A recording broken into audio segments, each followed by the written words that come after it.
Viene con todo el equipo guaraní intentando ir marcador, mete el centro.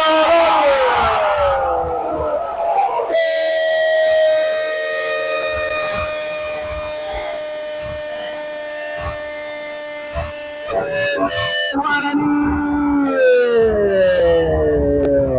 De cabeza, Leonardo Galeano abre el marcador para el equipo local y se pone en ventaja por 1-0 a los 29 minutos de este segundo tiempo.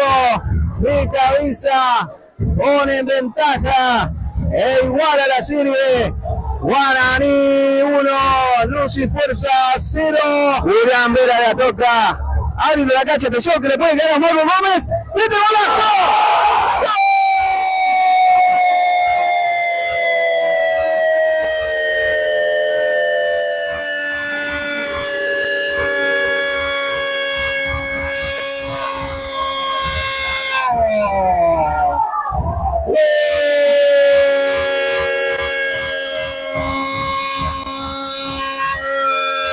Guaraní, Mauro Gómez.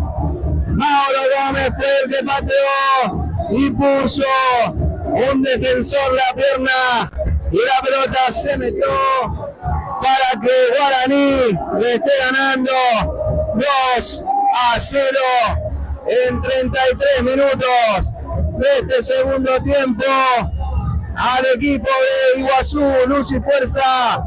Con este resultado, la franja se está ubicando en los cuartos de final del torneo regional federal amateur. De la pela allí otra vez Cardoso, otro pelotazo que mete Vallejos, amarilla el arquero jugando a la pela con Mauro, atención si Mauro puede hacer el tercero aquí. Mauro la coloca.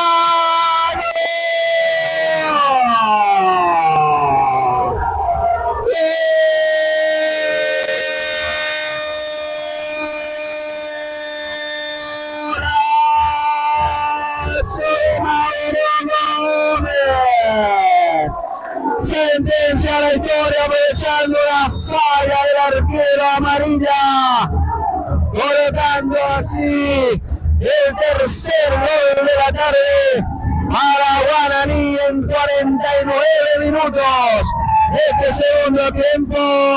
Guaraní asegura su pase a los cuartos de final. Gran falla del arquero amarilla y gran oportunismo de Mauro Gómez.